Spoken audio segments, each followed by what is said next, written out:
สวัสดีทุกคนมื้อนี้อ่าลงไปช่วยพ่อเฒ่าแม่เฒ่าที่เขาหน้าเนาะพี่น้องอยู่อันน่ะบ้านนาแข้งเมืองจอมเพชรแขวงหลวงพระบางเนาะเดี๋ยวเราไปเบิ่งนำกันเนาะตอนนี้ข้อยก็กำลังเดินทางมาฮอดบ้านแล้วเนาะเบิ่งสภาพบ้านก็จะประมาณนี้เนาะก็คือบ่มีสัญญาณเน็ตเนาะและคลิปนี้ก็เป็นคลิปพิเศษเนาะฝากถึงอันน่ะคนที่คอมาเนาะกำลังถ่ายให้เบิ่งเนาะเพิ่นว่าขอให้ถ่ายบ้านนาแข้งให้เบิ่งแด่คลิปนี้ก็เลยเป็นมอบพิเศษให้เพิ่นเลยเนาะตอนนี้เราก็ถ่ายให้ทุกคนเบิ่งเนาะกำลังเบิ่งวิวก็งามๆเด้ตอนเช้ามีเมฆมีหมอกมาหยังก็เบิ่งคนก็กำลังย่างไปไร่ไปนาเนาะเบิ่งวิวโอ้คักๆๆพี่น้องเบิ่งแต่ละเรือนนี่ก็โอเคช็อกโกแลตเลยเนาะตอนนี้เราก็ลงมาฮอด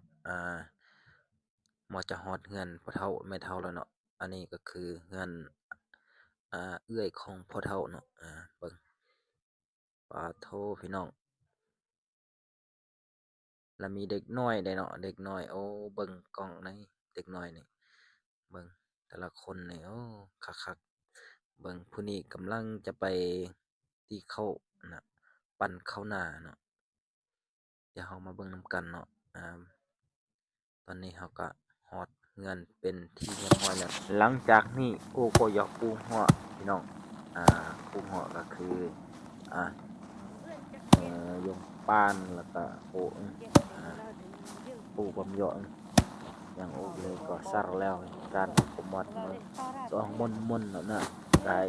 ทับเป็นเมลตลอดมันแนวก็เลยเปลี่ยนยกอื่นก็เลยเด็ดแปลนกันได้กันละทับสั่งไม้เอ็ดอ๋อในมันสั่งเยอะเอ็ดนะเด็กกันได้คือมุนนะทับเป็นเมลแต่เมลไกยี่ก็คือมารุ่นนะกำลังคนงออันอีเดก็คือนอ3คนยงเท่าและมาเท่ากับมารุ่นนอคนหัวอเดปูหัวหลังจากนี้ก็ยงเท่าคนโหยก็ก่อยย่อยปูหลังจากนี้ก็ยกปีกขึ้นทับยอดทับกายก่อนรีดย้อนรีดกายนี่ปีกยังได้ก็คือยงเทากำลังคนหัวอันอีกกระปุหลังจากนี้ก็มาขอรอด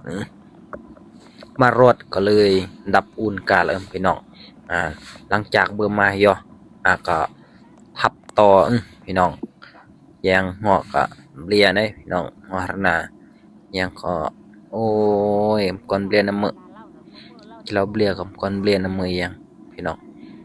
นอนนะหลังจากนี้ก็กายเฮียงเนาะปั่นเหาะปอโทเนาะเบิ้นมากเนาะอีเบิ้นลัง6 เป่าทับติดคอนตีคอนต้องมาคอนตีได้คอนต้องทับแล้วก็เฮียงเนาะปั่นเหาะปั่นเหาะอย่างเอ็มเฮียงโทเฮียงคนแยกปูเหยาะหยับเหยาะเปลือกจำเปืองเอ้ยเฮียงนี่จุมื้อแนวเนาะนี่บ่อยบ่แต่งเนาะนี่อย่างปอโทเอ็ดเบิ้นมีเป่าเนาะปั่นสมัยหลังจากนี้กายก็ยงเท่าก็แวดเบียร์เอือกโทยางยงเอ็มฟ้อนนะขึ้นฟ้อนไปยงเท่าผู้ห้องเพลงมันดีโทอย่างปัดดอกยกเฮกายอย่างนี้มือแนวนั่นน่ะโทอย่างฟ้อนนะหลังจากนี้ก็ห้องเพลงในบัดดีก็เลยจุห้องเพลงแน่จุโซเสียงโครงแน่จาก2-3ผลงานเพลงก็เลยห้องเพลงแน่ในพี่น้อง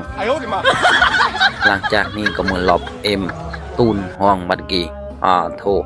จุเสียงโซเสียงมือเสียงดี